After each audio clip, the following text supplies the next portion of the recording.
6 নম্বর পারার একেবারে প্রথম আয়াত। এই আয়াতে আল্লাহ রাব্বুল আলামিনের অপছন্দনীয় মানুষদের অপছন্দনীয় কাজের কথা আল্লাহ তাআলা বলেছেন। সর্বপ্রথমে আমরা সেটিকে বলতে চাই। সেটা কি?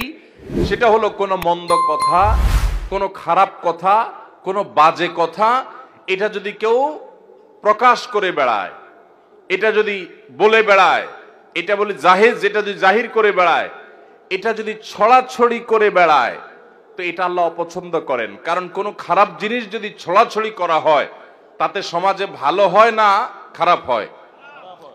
একটা খারাপ জিনিস যখন খুব বেশি ছড়াছড়ি হয়, মানুষ সেটা চর্চা করে, গীবত শিকায়েতের মধ্যে ডুবে, পরনিন্দার মধ্যে ডুবে, মানুষ ধারণা করে এক লাইন জানলে তার সাথে আরো এক লাইন যোগ করে আরেকজনের চরিত্র হনন করে। এই জন্য মন্দ কোনো কিছু পেলেই সেটাকে ছড়াছড়ি করে বেড়ানো, এটা আল্লাহর অপছন্দনীয় কাজ। ফেসবুকের এই যুগে, সোশ্যাল মিডিয়ার এই যুগে, এমনকি অফলাইনেও চায়ের দোকানে বসে বসে মা বোনরা 2-4 জন একসাথ হলে কোনো একটা কিছু পাইলেই হলো, ওই তিলকে তাল বানায়া ওইটাকে রসিয়ে রসিয়ে আমরা গল্প করে করে ওই মন্দ জিনিসটা একজন থেকে আরেকজন, আরেকজন থেকে আরেকজন, এক চা দোকান থেকে আরেক চা দোকান, এক আইডি থেকে আরেক আইডি, প্রয়োজনে অপ্রয়োজনে আমাদের কোনো জাতীয় স্বার্থ থাকুক বা না থাকুক, আমরা এই জাতীয় মন্দ জিনিস পেলে ছড়াছড়ি অনেকে করি কি করি না? আল্লাহ সুবহানাহু ওয়া তাআলা বলেছেন, লা ইউহিব্বুল্লাহুল জাহরা বিসসুই মিনাল কাওলি ইল্লা মান যুলিম। যদি কেউ কোনো খারাপ কথা এটা সে চিৎকার চেঁচামেচি করে বলে বেড়ায়, প্রকাশ করে বেড়ায়, ঘোষণা দিয়ে বেড়ায়, এটার প্রচার করে বেড়ায়, তো আল্লাহ তাআলা এটা পছন্দ করেন না।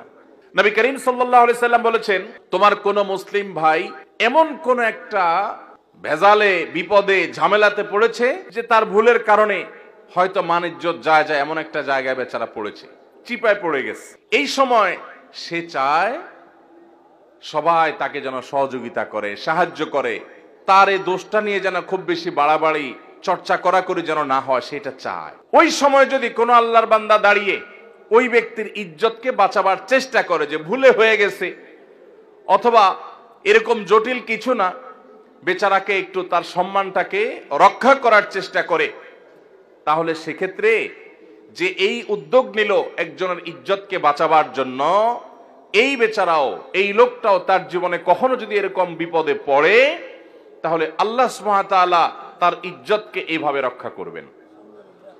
নবী করিম সাল্লাল্লাহু আলাইহি সাল্লাম বলেছেন, মান সাতারা মুসলিমা সাতারাল্লাহু লাহু ইয়াওমাল কিয়ামাহ।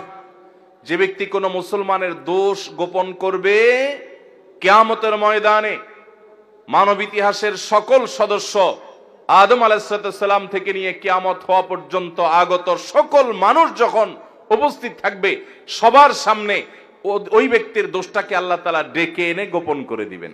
তাহলে কিয়ামতের ময়দানে আল্লাহ যদি আমাদের দোষ গোপন না করে প্রতিটা দোষ যদি প্রকাশ করেন, এর চাইতে বড় শাস্তি, এর চাইতে বড় আযাব আর কি হতে পারে?